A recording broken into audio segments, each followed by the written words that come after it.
So for this video, I wanted to go over four parts of the story of Adam alayhi salam where there's some common opinions that this happened or that happened. And I want to go through it to make sure that we have authentic understanding of our dear beloved father and his story. The first of this goes to the verse when Allah subhanahu wa ta'ala sends Adam and Hawa and Iblis to earth. He says, "Ba'dukum li ba'din adu." You are enemies of one another.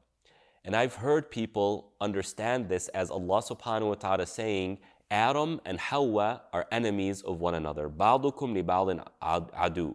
You are enemies of one another, meaning Adam and Hawa, meaning the male and the female are enemies of one another. Now, if you look at the Western world today, you might think that there's a lot of merit to that. But that's not what's being said. Quite the contrary. Allah subhanahu wa ta'ala portrays the relationship between the male and the female as a relationship of serenity and tranquility. As Allah subhanahu wa ta'ala says, وَمِنْ آيَاتِهِ أَنْ خَلَقَ لَكُم مِّنْ أَنفُسِكُمْ أَزْوَاجًا لِتَسْكُنُوا إِلَيْهَا. That among the blessings of Allah is that He created a female for the male so that they find peace with one another. Likewise, Allah subhanahu wa ta'ala says, وَاللَّهُ جَعَلَ لَكُم مِّنْ أَنفُسِكُمْ أَزْوَاجًا. He made out of you, He cloned from you your spouse. And in the context of both of these verses, that it's a blessing. The female, whether it's your mother or your sister or your daughter or your wife, the female is a blessing to the male. And a male cannot find peace on this earth without the female. And vice versa. The father, the brother, the son, the husband is a blessing for the female. I understand that certain individuals don't live up to that. But the perception of the believer is that male and female, being a male, being a female, is a noble, dignified thing. And having a healthy relationship, a halal relationship with the opposite gender, is part of the human experience and is a blessing from Allah.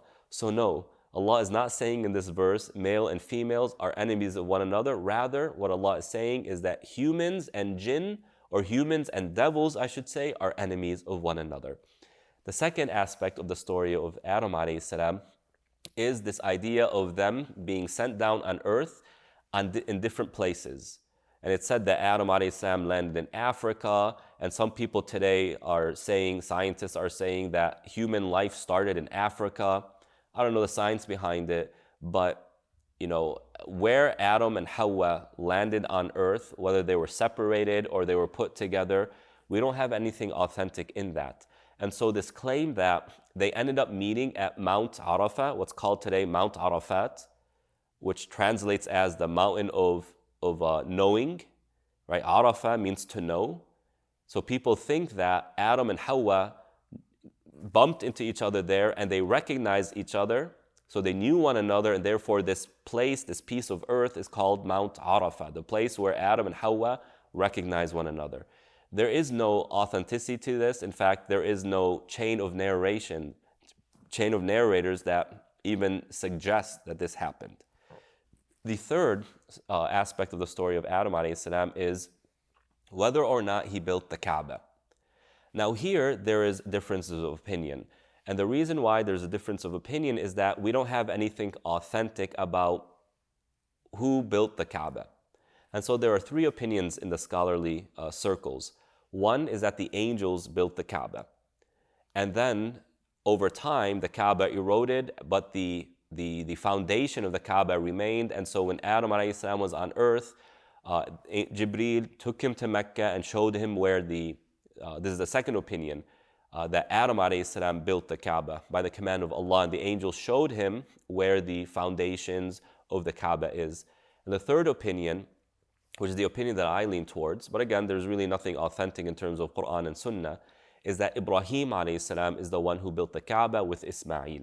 Now the fourth thing I want to mention about the story of Adam alayhi salam actually goes back to a set of verses towards the end of the 7th chapter, Surah Al-A'raf, in which Allah subhanahu wa ta'ala talks about a husband and a wife who had a child, and when the child reached the final trimester, the few weeks prior to labor, that they made a lot of dua to Allah. Oh Allah, if you give us a healthy child, we will be grateful. But when they had that child, they actually committed shirk. They went back to shirk and they started worshiping other than Allah. And so Allah blames them in these verses. Now you'll find in books of tafsir that some have explained the story to go back to Adam and Hawa, that they would try and have kids, and every time they had a child, the child would come out deformed and it would die. And then they made a lot of dua to try and, have a child, but nothing was working. And so Iblis comes to them and says, if you name your child Abd al-Harith, the slave of al-Harith, and al-Harith is said to be the name of Iblis prior to becoming Iblis. Again, that I don't know if there's any authenticity to that. So basically, Iblis is telling them, if you name your child the slave of al-Harith, him, their child will come out, healthy. And therefore, they do that, they promise, and the child comes out healthy. They name it Abd al-Harith, and the child lives. Prophets don't commit shirk. Adam alayhi salam is a prophet. He knows what the commands are. And so there is no authenticity to this, and in fact, it's very problematic to consider or to think that a prophet or the wife of a prophet, Hawa, our mother, who spoke to Allah, heard Allah subhanahu wa ta'ala, was in paradise, would commit such an egregious crime. So that is not an accurate understanding of the verses, but rather the accurate understanding is that it's referring to two individuals. Whoever they are, it doesn't matter who they are. What matters is the principle that so many people, they resort to Allah, they seek help in Allah, and as soon as they get what they want, they go away from Allah and start worshiping other than Allah or start doing sins. Just don't be like that. Be a grateful person by obeying Allah and worshiping Him alone. Assalamu alaikum. Jazakumullah khair for watching. Please share this khair and let other people benefit from the lessons, and support this masjid by becoming one of its sustainers.